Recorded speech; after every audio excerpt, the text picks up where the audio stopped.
말씀을 봅니다. 말씀은 요한복음 11장 25절에서 27절까지의 말씀입니다. 신약성경 166면에 있습니다.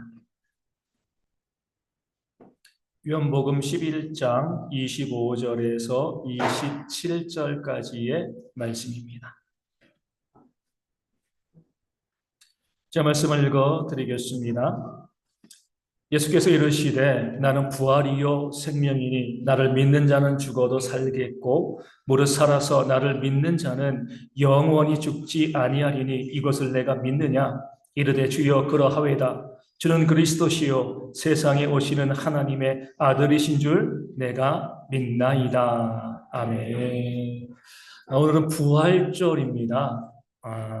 이 부활이 있기 위해서는 무엇이 있어야 되는 거죠? 십자가의 죽음, 우리의 죄를 대속하기 위해서 예수님께서 십자가에 달려 죽으시고 3일 만인 2000년 전 오늘 우리 주님께서 이 땅 가운데 부활하셨습니다. 그 부활절 우리가 지키고 있는 거죠. 그렇기 때문에 우리가 부활의 문제, 부활을 이야기하기 위해서는요, 반드시 무엇을 이야기해야 돼요? 죄를 바라볼 수 있어야 됩니다. 성경은 죄의 삭은 사망이다. 이렇게 말씀하고 있습니다. 이 삭은 뭐예요?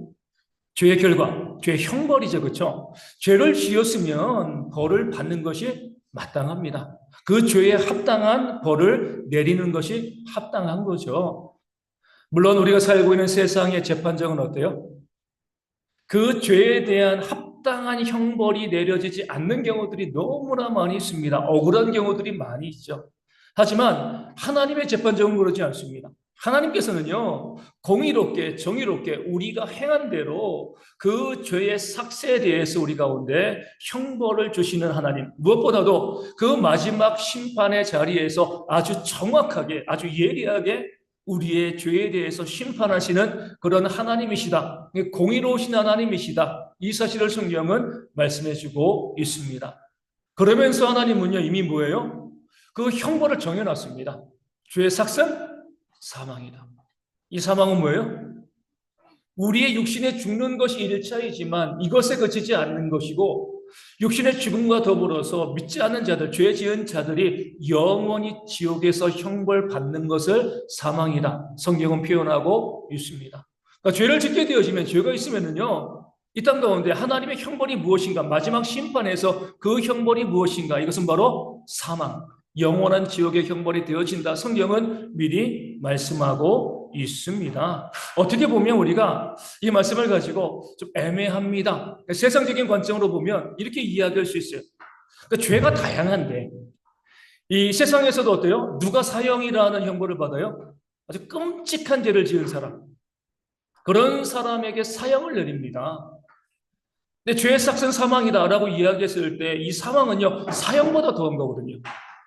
영원한 지옥의 형벌이 있으니까 사망보다, 사형보다 훨씬 더 중한 형벌이 바로 죄삭 사망이 되어지는데, 그러면 어떤 죄를 지으면 이런 사망에 이르게 되어지는지 말씀해 주셔야죠. 뭐 강도나 뭐 살인이나 뭐 사기 이런 거면은 사망이지 않겠습니까? 이렇게 이야기해야지. 뭉뚱그려 가지고 그냥 죄의 삭은 사망이다. 형벌은 너무 큰데 이 죄에 대한 말씀이 세분화되어 있지 않습니다. 이렇게 이야기할 수 있습니다. 근데 성경이 정확한 거예요. 성경은요, 죄의 종류를 따지지 않습니다. 큰 죄이건 작은 죄이건 어떤 죄이건 그것이 죄라고 하면 그 죄의 결과는 사망이다. 큰 죄를 저질렀다고 해가지고 뭐 히틀러처럼 그 수백만의 사람들을 죽였다고 해가지고 지옥에 가는 것, 사망에 벌이 내리는 것이 아니라 죄가 있기만 하면, 아주 작은 죄라도 그 죄가 있기만 하면 그 사람은 지옥에 갈 수밖에 없다. 이렇게 말씀하고 있습니다. 왜냐하면 하나님이 너무 거룩하시니까요. 조금의 죄가 있어도요, 하나님 앞에서는 용납되어 줄 수가 없습니다. 죄의 크기가 중요한 게 아니에요. 죄가 있냐, 없냐. 불교는 죄의 크기를 이야기하지만 성경은요, 죄가 있냐, 없냐, 이것을 따지고 있습니다. 무조건 죄라고 하면 그 죄를 지은 자는요, 사망, 지옥의 형벌을 받을 수밖에 없습니다. 세상에서 짓는 죄도 죄지만 성경은 무엇을 말씀하고 있죠? 선을 행할 줄 알고도 행하지 아니하면 그것도 죄다. 무서운 말씀이죠. 그 원수를 사랑하라 그 말씀을 알고 있는데 그대로 행하지 아니하면 이것도 뭐예요? 죄가 되어 지는 겁니다. 내가 적극적으로 선을 행하지 않는 모든 것은요, 죄가 되어 지는 거죠. 말씀에 순종하지 않는 것도 죄가 되어집니다.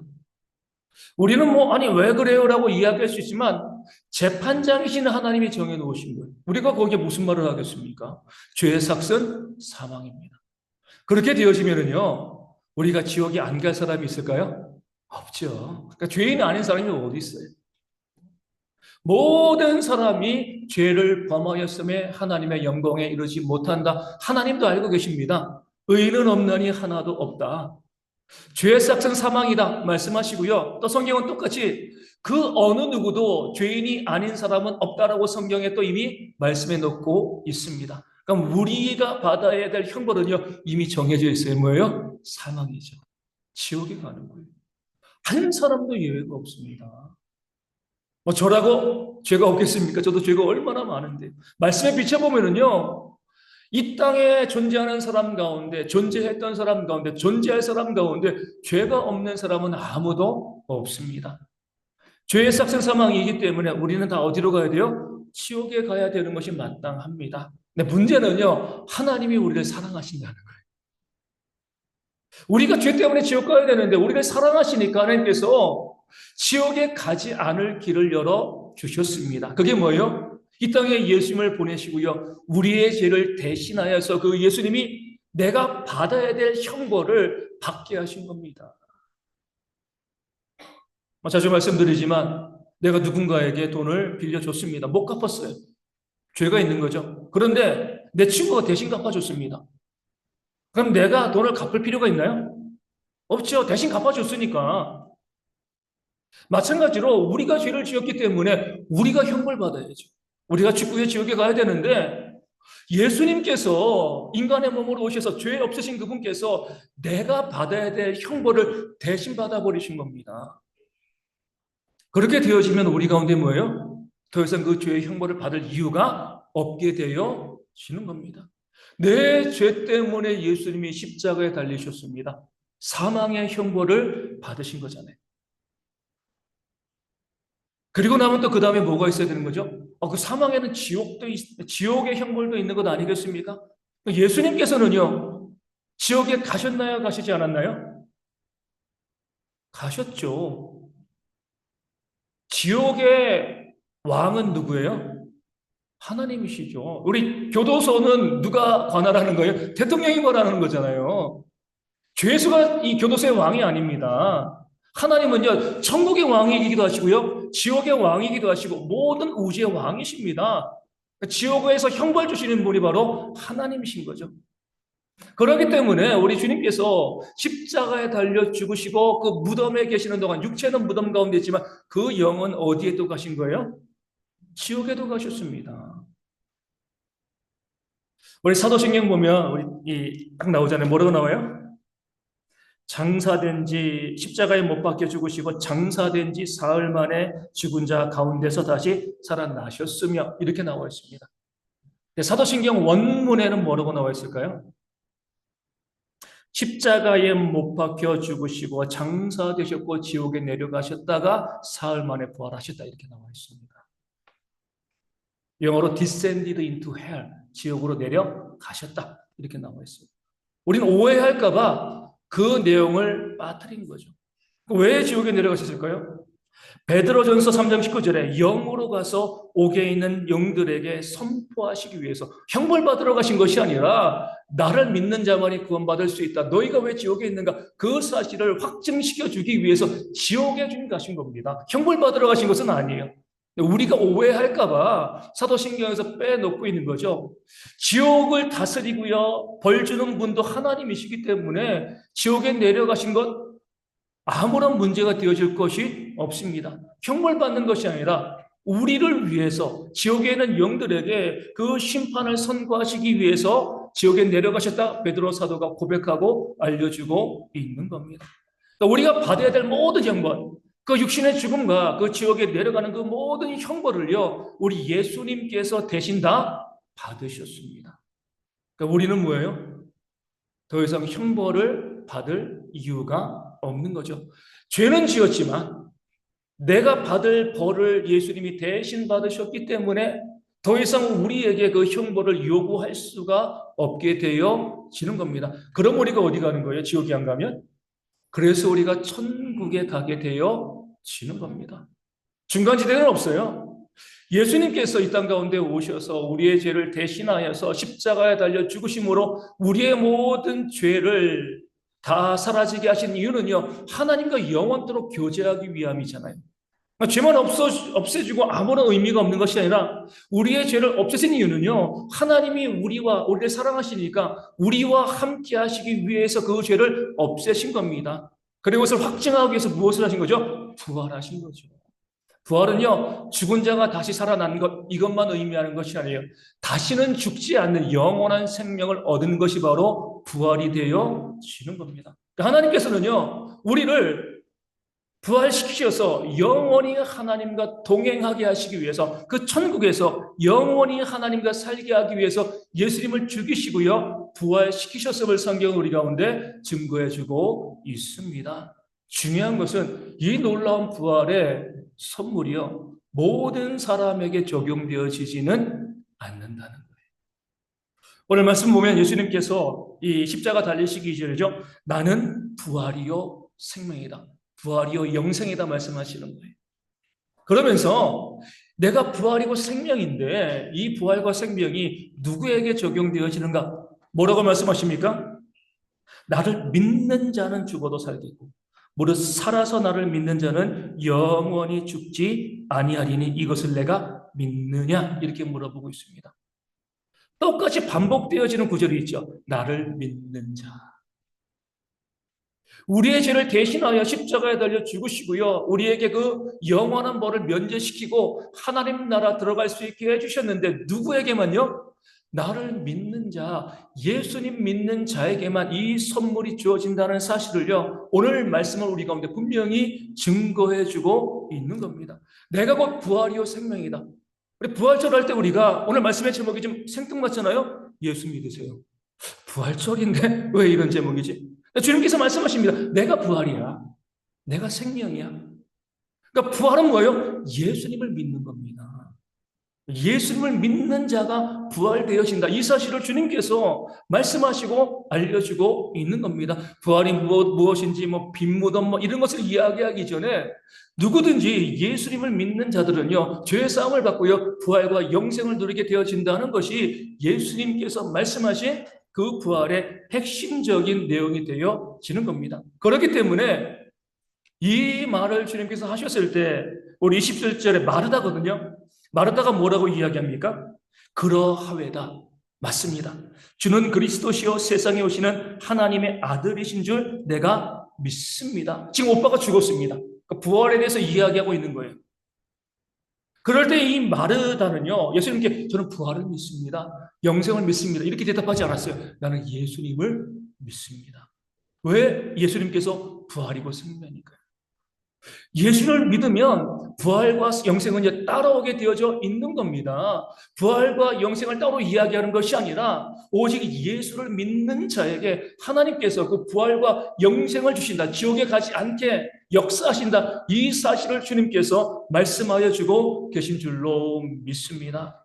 이 부활절에 우리는요, 그렇기 때문에 점검해야 할 것이 있습니다. 이 부활절은 어떤 절기예요? 내 믿음을 확인해 보는 절기입니다. 내가 예수를 믿는가? 내가 예수님을 정말 믿고 있는가?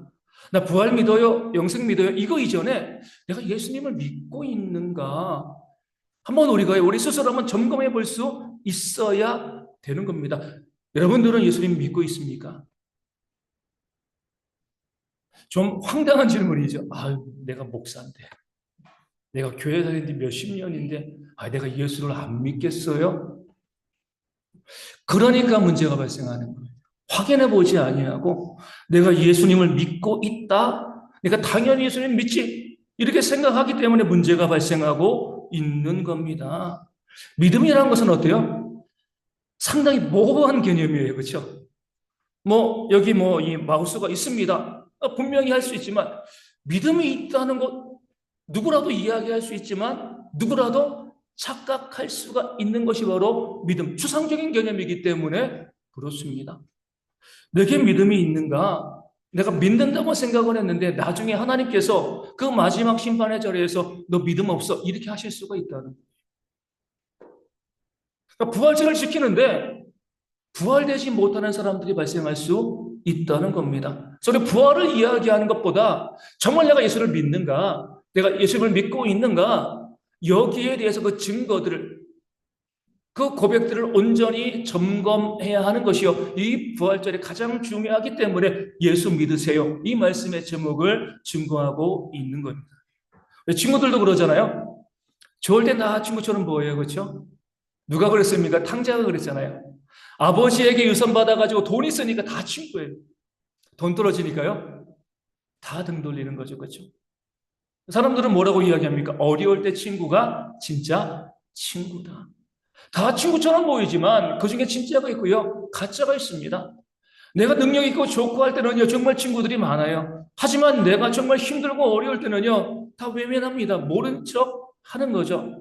그런 것을 통해서 저 친구가 진짜 친구였구나 우리가 깨달아 알게 되어지는 겁니다. 믿음도 마찬가지예요. 우리가 확인해 볼 필요가 있습니다. 내가 생각하기로 나는 믿음이 있어.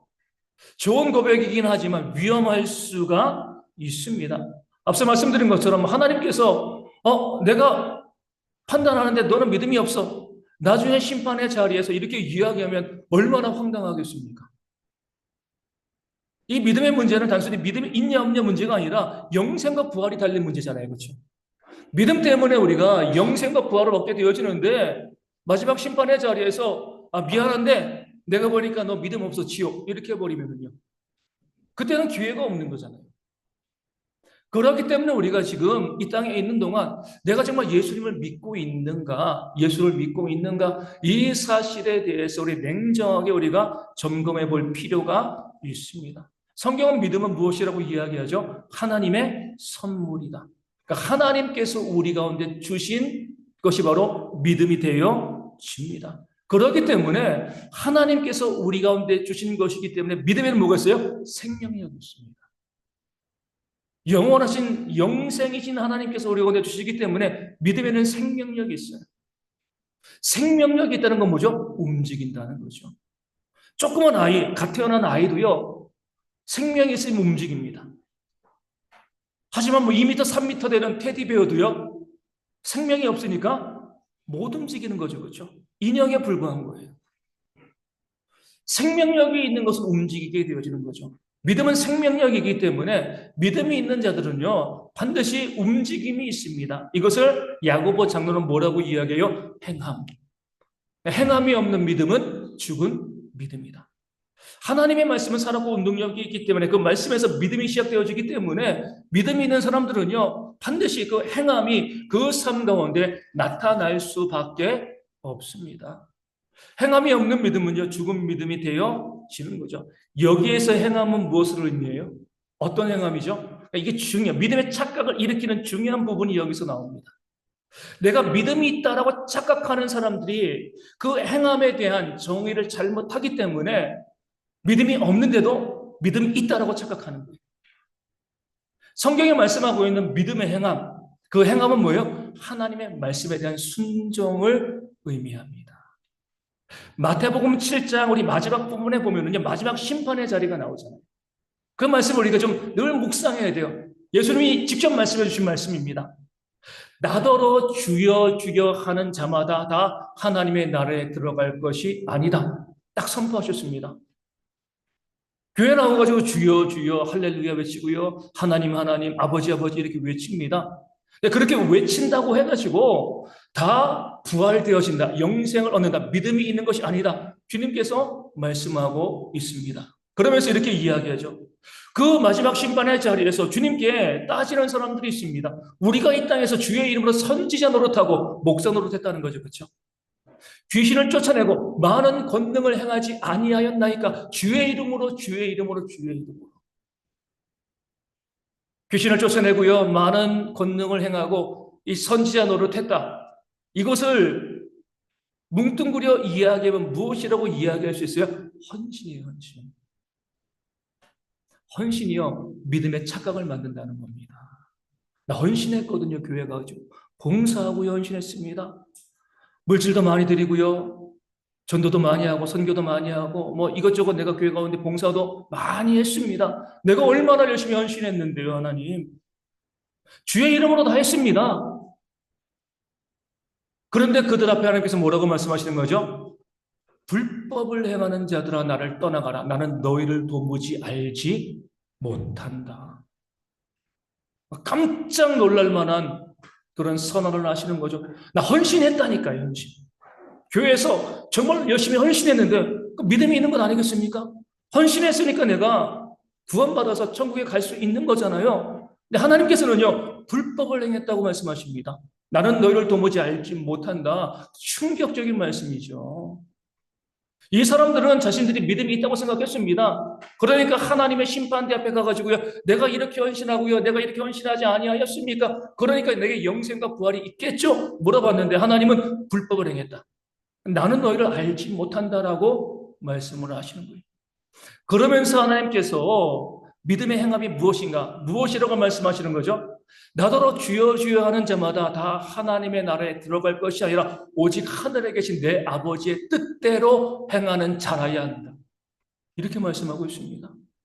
하나님께서 우리 가운데 원하시는 행함은요, 순종입니다, 순종. 그 말씀 가운데 순종했느냐, 순종하지 아니하였느냐. 근데 우리는요, 그 순종의 자리에 헌신을 집어넣는 거예요. 헌신했으니까 내게 믿음이 있는 건 아니겠습니까? 잘 보셔야 돼요. 믿음이 있는 자는, 순종하는 자는 헌신해요. 그렇죠? 하지만 헌신한다고 순종하는 것은 아니에요. 헌신한다고 믿음이 있는 것은 아닙니다. 믿음에서 순종과 헌신으로는 이어지지만 헌신에서 순종과 믿음으로 이어지지는 않는 거예요. 이 사실 때문에 많은 자들이요, 마지막 심판의 날까지 내가 믿음이 있다고 착각을 하는 겁니다. 내가 헌신했으니까, 내가 수고했으니까 내게 믿음이 있는 거겠죠. 나 영생과 구원을 얻을 수 있겠죠. 하나님께서 말씀하시는 것은 뭐예요? 나는 너희를 도무지 알지 못한다. 하늘에 계신 내 아버지의 뜻대로, 하나님의 말씀대로 순종해야지, 그래야지 바로 너에게 믿음이 있는 거고, 그 믿음이 있는 자에게, 나를 믿는 자, 부활과 영생이 주어진다. 내가 미리 말씀으로 약속하지 아니하였느냐? 다 이야기해 주지 아니하였느냐? 주님께서 말씀하고 계신 줄로 믿습니다. 예전에 말씀드린 것처럼 어떤 분이요, 주일날 예배를 잘 드리고요,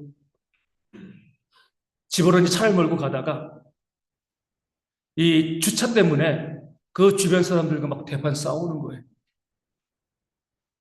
그는 헌신했습니다, 예배에. 그렇죠? 근데 뭐에 실패한 거예요? 하나님의 말씀에 순종에 실패한 거죠. 그렇죠?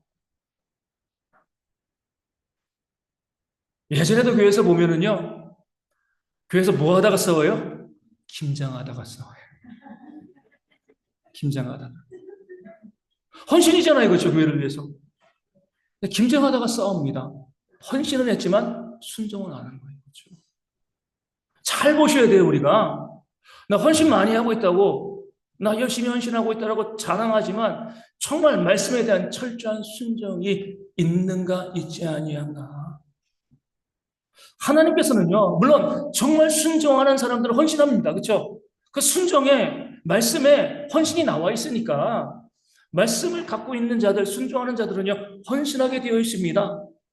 헌신한다고 해가지고 나는 말씀에 순종하고 있다, 내가 봉사하고 헌금하고 열심히 교회를 세워갔다고 해가지고 내가 순종하고 믿음이 있다, 이렇게 하다 보면 믿음의 착각이 발생하고요, 앞서 말씀드린 것처럼 부활절을 지키다가 지옥에 가는 그런 일들이 벌어질 수가 있게 되어지는 겁니다. 하나님의 말씀에 대한 철저한 순종, 물론 우리가 완벽하게 순종할 수는 없어요. 하지만 그 말씀대로 살아가기 위해서 애쓰고 수고하는 그 순종의 모습들이 우리 가운데 있을 때 하나님의 순종을 보시고 너 믿음이 있어, 믿음이 있으니까 부활과 영생이 너에게 선물로 주어질 거야, 이렇게 우리 가운데 판단하게 되어지시는 줄로 믿습니다. 이 순종을 조금 더 세분화하면 무엇을 이야기할 수 있나요? 그것이 바로 사랑이죠, 사랑이죠. 예수님 말씀하셨잖아요. 율법사가 계명을, 구약을, 율법을 우리 가운데 요약해 주세요. 그때 예수님이 뭐라고 말씀하신 겁니까? 하나님 사랑, 이웃 사랑. 하나님은 사랑이시다. 요한사도가 고백하고 있습니다. 하나님의 사랑이시기 때문에 우리 가운데 모든 계명, 10계명은 뭐예요? 10개의 계명, 각자 뭐 이 안식일을 지키고 내 부모를 공경하고 나와 있지만 그 계명을 통칭하면 사랑입니다. 사랑. 모든 계명, 말씀의 원리는요, 사랑 가운데 있는 거죠. 그 사랑이 있을 때 우리는요, 순종하는 것이고요. 그 순종이 있을 때 우리 가운데 믿음이 있는 거고요. 믿음이 있을 때 부활과 영생이 주어지는 겁니다. 그러니까 성경은요, 참 논리적인 말씀입니다. 그러니까 꼬리에 꼬리를 무는 거죠. 창세기의 에덴 동산은요, 요한계시록의 새하늘과 새 땅이 연결되어집니다. 마찬가지로 단순히 우리가 믿음 따로 보고요, 순종 따로 보고, 부활 따로 보고, 사랑 따로 보고 이렇게 하면은요, 이 꿰이지 않는 그런 구슬에 불과합니다. 모든 것을 다 꿰어서 이 먹거리로 만들어야죠. 그렇죠? 체인으로 만들어야 되는 거예요. 정말 믿음이 있는 자는요, 순종하게 되어지고요.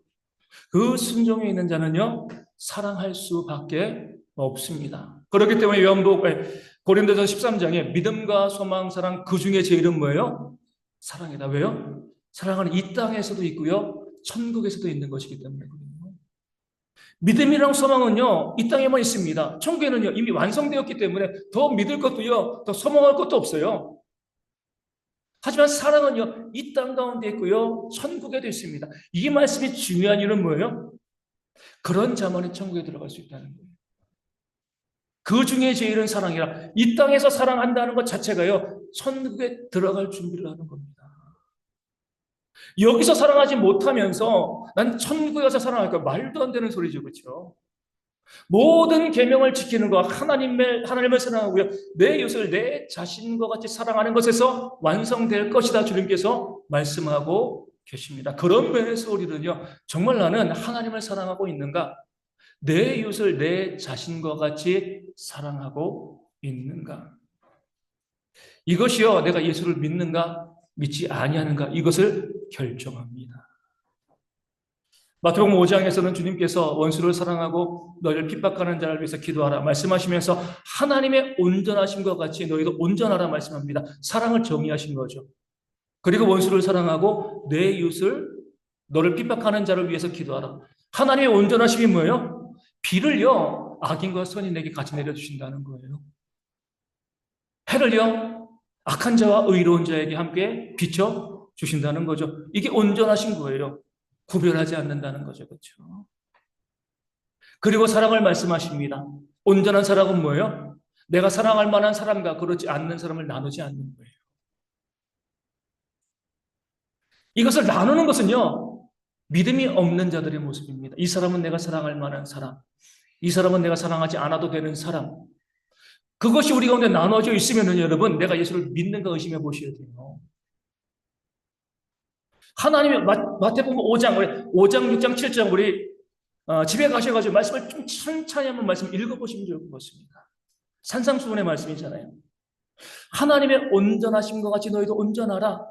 하나님께서 비를 악인과 의인에게, 해를 악한 자와 의로운 자에게 함께 내려주고 비춰주는 것처럼 너희가 사랑하고자 하면 너희가 무난하는 사람, 너희가 사랑할 만한 사람을 사랑하는 것은 이방인과 세리, 구원받지 못할 자들과 하는 것이다. 우리가 이렇게 보셔야 되는 거예요. 무서운 말씀이죠. 내 이웃 중에 사랑하지 않는 사람이 있다. 내가 예수를 안 믿는 것일 수가 있습니다. 하나님이 판단하시는 거예요. 그렇죠? 내 이웃 중에, 내 이웃은 나 이외의 모든 사람을 의미하거든요. 내 이웃 중에 내가 미워하는 사람, 보기 싫어하는 사람, 사랑하지 않는 사람이 내 이웃 가운데 있다라고 하면은요, 나는 예수를 안 믿을 수 있는 거예요. 성경이 우리 가운데 말씀하여 주고 있는 겁니다. 저는 항상 제 스스로에게 이렇게 질문합니다. 원수 사랑할래? 지옥 갈래? 택이래, 택일.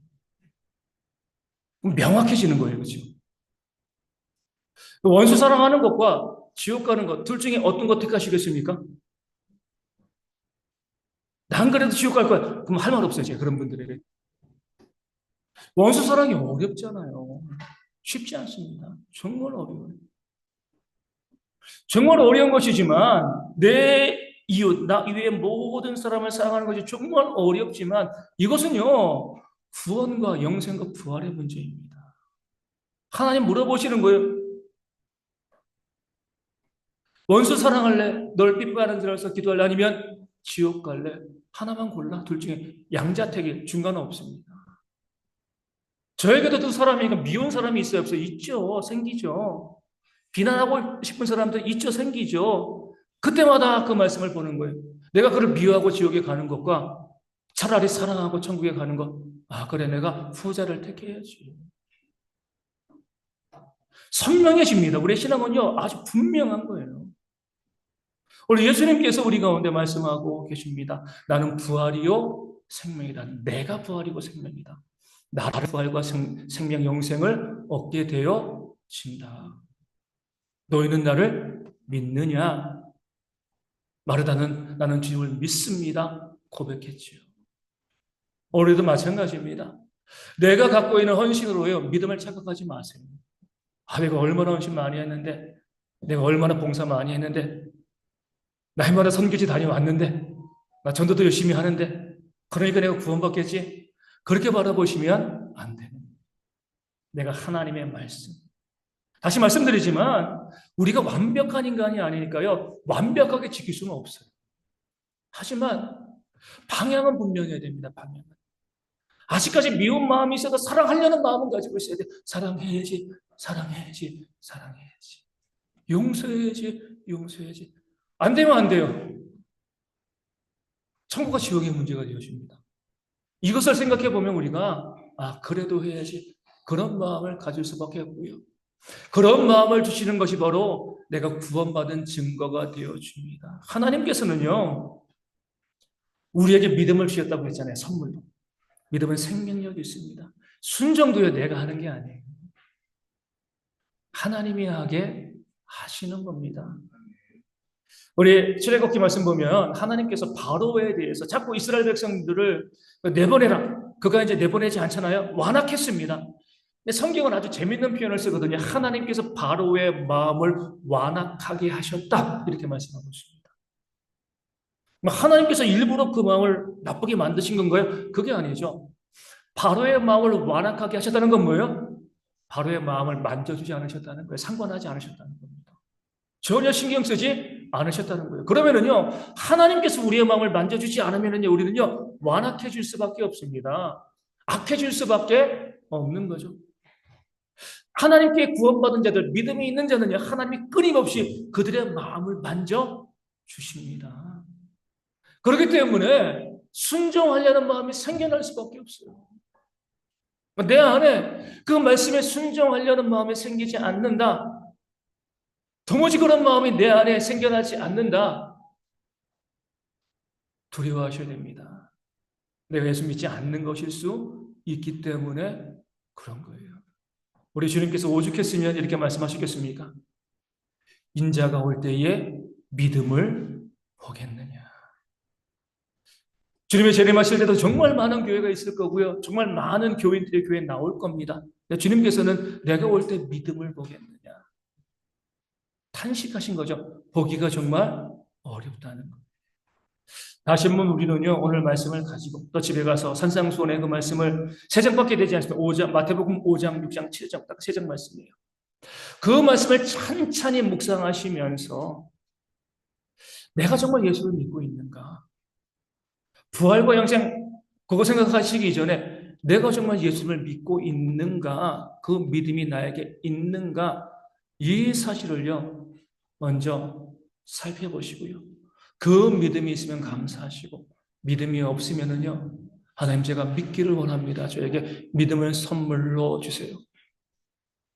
목회하는 목사의 입장으로서 저의 정말 중요한 목표 중에 하나는 뭐예요? 우리 모든 성도들이 다 하나님 나라에 이르는 것, 거기서 만나는 거죠. 그렇죠? 가장 중요한 목적입니다. 그러니까 믿음이 없으니까 제외 그런 게 어딨어요? 더 기도하는 거예요. 그렇죠? 그들에게 하나님 믿음을 선물로 주시고 그 믿음 가지고 그들이 영생을 함께 누릴 수 있도록 하나님 역사하여 주시옵소서. 나를 위해서도요, 내 이웃을 위해서 기도하시면서 내게 믿음이 있는가? 오늘 말씀의 제목, 예수 믿으세요. 믿음이 없으면 예수 믿으시기를 주님의 이름으로 축원을 드립니다. 믿음이 있으면은요, 그 믿음에 감사하는 우리 모두가 되어지기를 주님의 이름으로 축원을 드립니다.